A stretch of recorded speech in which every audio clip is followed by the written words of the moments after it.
All right, so let's talk troubleshooting. We get a lot of comments. My pot wouldn't come to pressure, and what did I do wrong? Or I've got steam coming out the sides, like help. And we know we can't always be there for you in the moment of your need when you're cooking. So we thought we'd make this video so that you can come back and consult it if you need to. I'm Barbara. And I'm Jen. And we're pressure cooking today. The number one, I think by far, is steam coming out the sides. Right, and sometimes people don't even notice the steam coming out the sides. It just won't allow the float valve to rise. Like it's been 20 minutes and my food hasn't started. So we thought we'd show you what that looks like. So we're just gonna do it with water. We'll just pour a cup of water in there. And we've got our lid mostly attached, but right there. See, it's not seated down under this rim like it should be. So we'll lock the lid in place. There we go, it's locked. Okay, and we're gonna select pressure cook, 5 minutes, and start.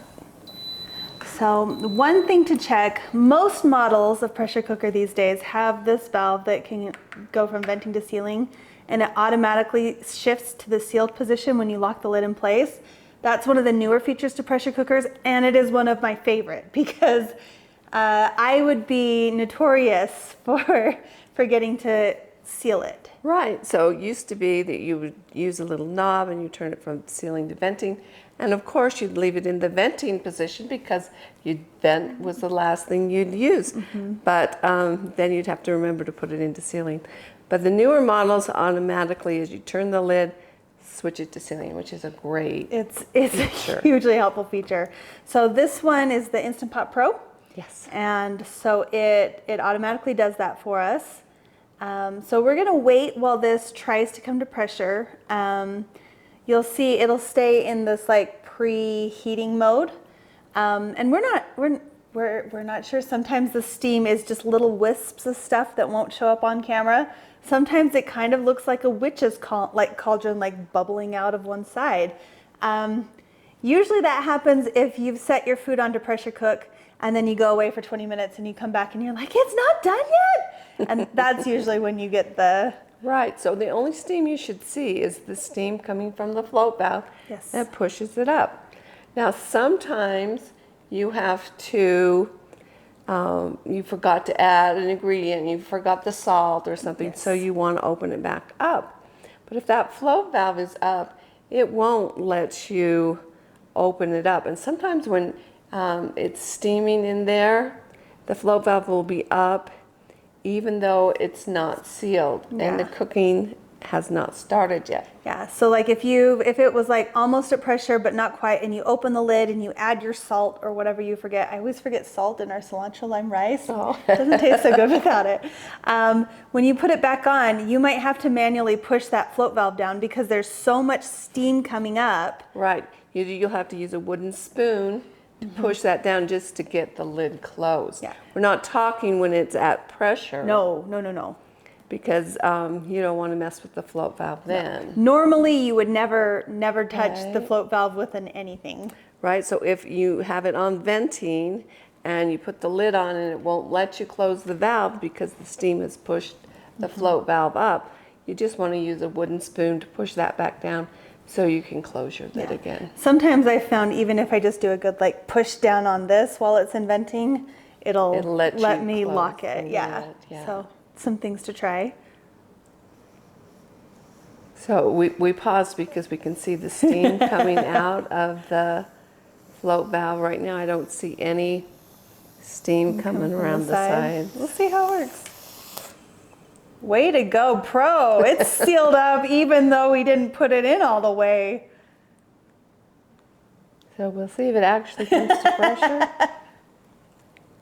If not, we can show you exactly how to use your wooden spoon to put this back down.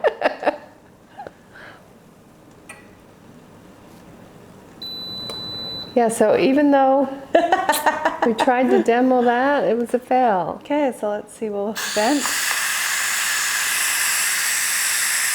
Should we get a spoon? Push our float valve down? Okay.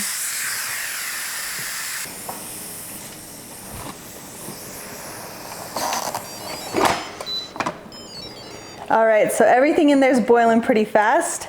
Put it on. And you notice how I can't twist it past this, but if I push down, now the float valve's up. So as she tries to turn it and it locks, it won't let her close it.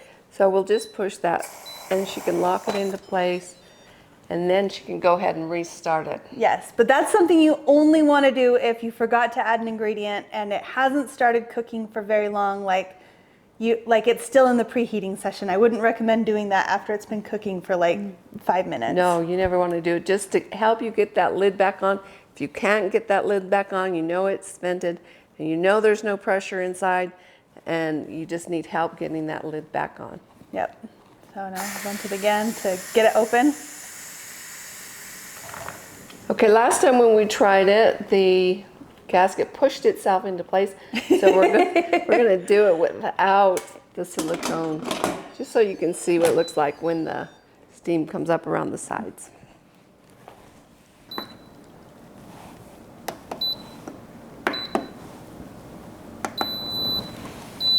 Believe it or not, we don't usually try to do things the wrong way when we're pressure cooking, so making them happen on command is tricky.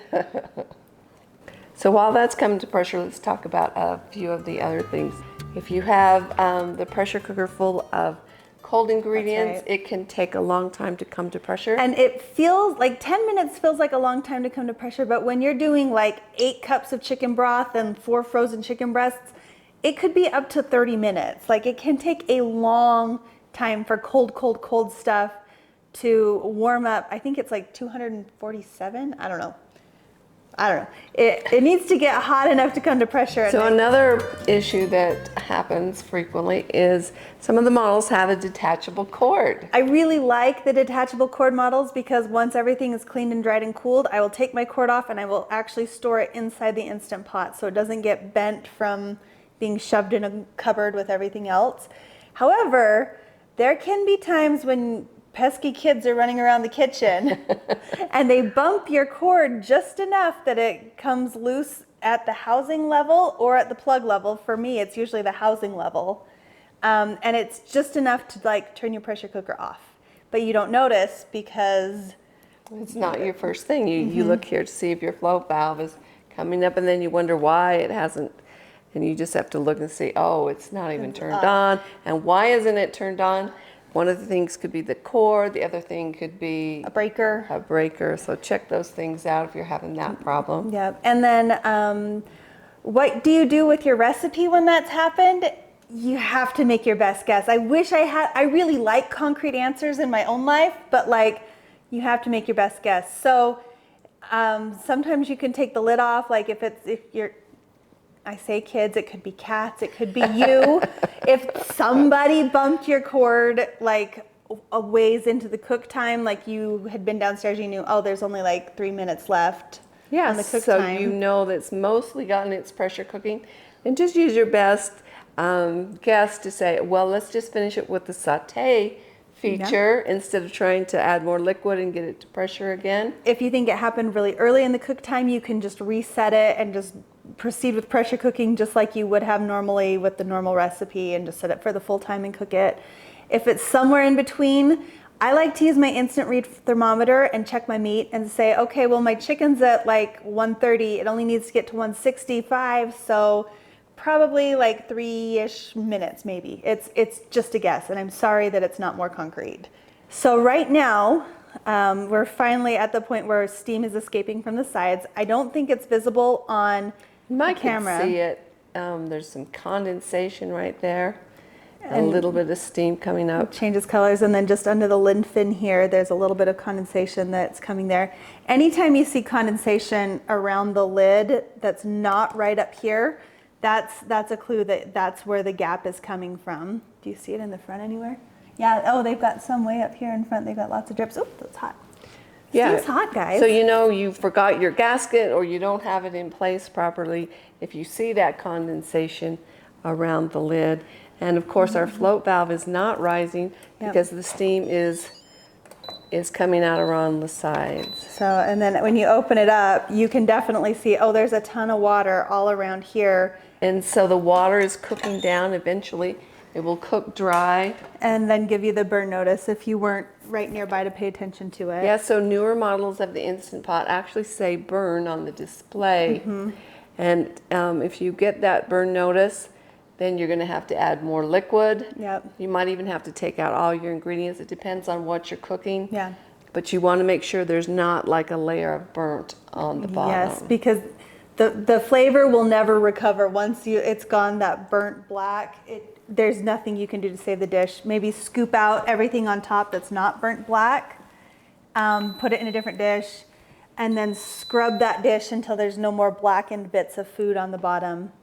And then you can, again, it's hard because there's no hard and fast rule about like how to finish your dish. So there's a little hole in the top there, and if you get a lot of condensation, water will go down into this condensation cup, and that just slides in right there. But you want to check that occasionally, see if there's any liquid in there. You know, for me, when I'm cooking foods that foam, so steel cut oats and sometimes pastas, that's when it's most likely to get goop in there. We check it every time when we clean it. Okay, another issue that we see coming up is with the saute setting. When people are saying like my meat is burning, it's scorching, it's not browning. If you have a stainless steel cooking pot, you are more likely to have problems with the scorching because the nonstick, it just doesn't brown as well, for better and for worse, right? Right, so if I'm browning meat, I want to make sure I have my stainless steel pot hot before I try to brown it. So browning meat I'd like to do on a high level, put your oil in, and then you wait until the meat easily releases. Yeah, if you have to really use your fork to pry it off and there's little bits of meat left, oftentimes it's because you've tried to pull it off too early. That was something that I struggled with a lot when I first started cooking. And then if you're cooking like sauteing onions and it starts to burn, there are a couple options. The easiest one is to just lift it up and away from the heating element, just like you would on the stovetop. You can take it out. So that's the heating element right there on the bottom. Sometimes like if I'm making like something with fruit in it or whatnot and I need to stir it like a jam, I'll pull it out and I'll stir it all the way out of the housing.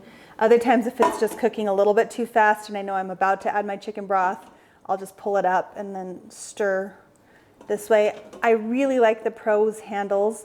If you don't have a Pro, you'll need to use like your mini mitts, and then you would just pull it up by the side of the pan if your pan doesn't have that.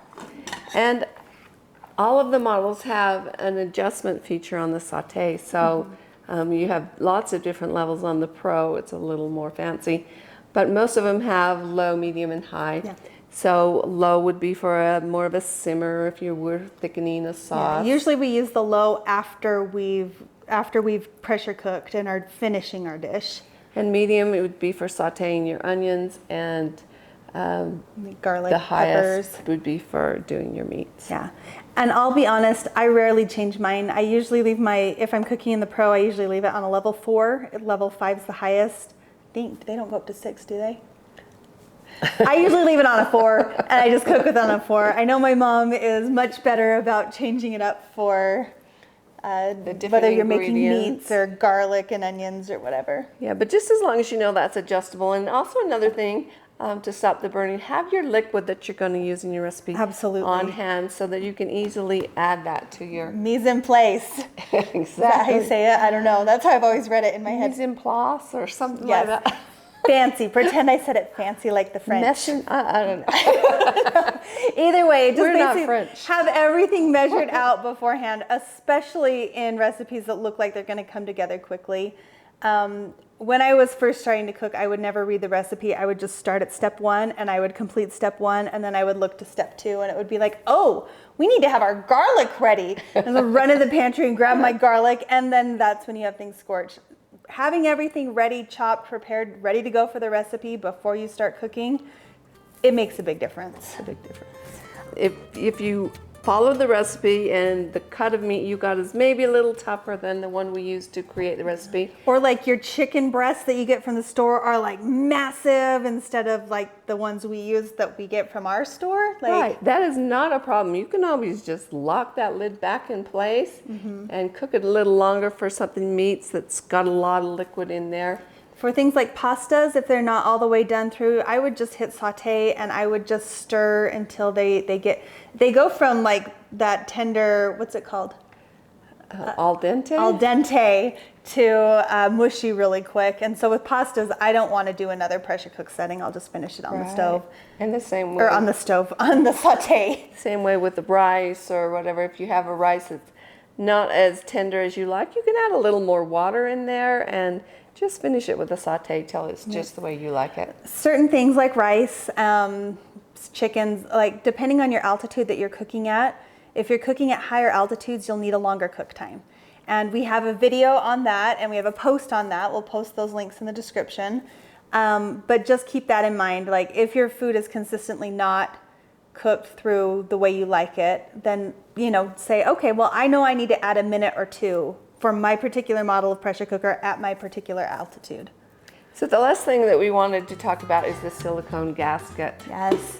People ask, like, I made barbecue sandwiches yesterday and it still smells like barbecue. My whole house smells like barbecue because the silicone ring smells like barbecue sauce.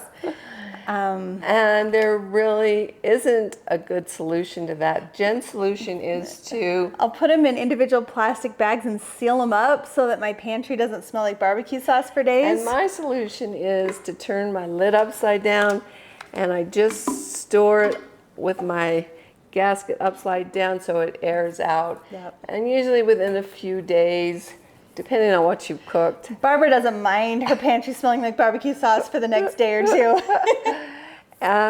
We've tried lemon juice, we've tried dishwasher washing it, we've tried leaving it out in the sunshine, we've tried...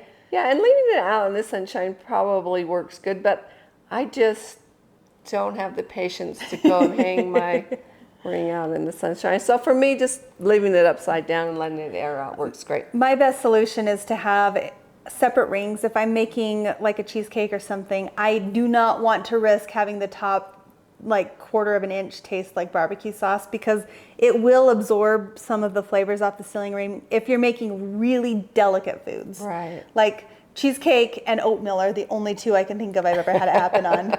And it's rare, but it can happen. And some people have never had a problem with it. And I'm super sensitive to it. And so I just have a ring that is dedicated for cheesecake and for oatmeal. That's just its job. It cooks nothing else but oatmeal and they're all cheesecake. sealed in Ziploc bags. But again, whatever works best for you. Like find out what works best for your smell sensitivities and your kitchen and your lifestyle. Like, but I'm sorry there's not like a super magic shortcut. Oh, we've tried rinsing it in vinegar and baking soda mixtures. We haven't found anything that truly gets rid of the smell. Maybe someday they'll come up with a silicone gasket that doesn't absorb. But right now, like in order for it to be food safe and free of phthalates, something.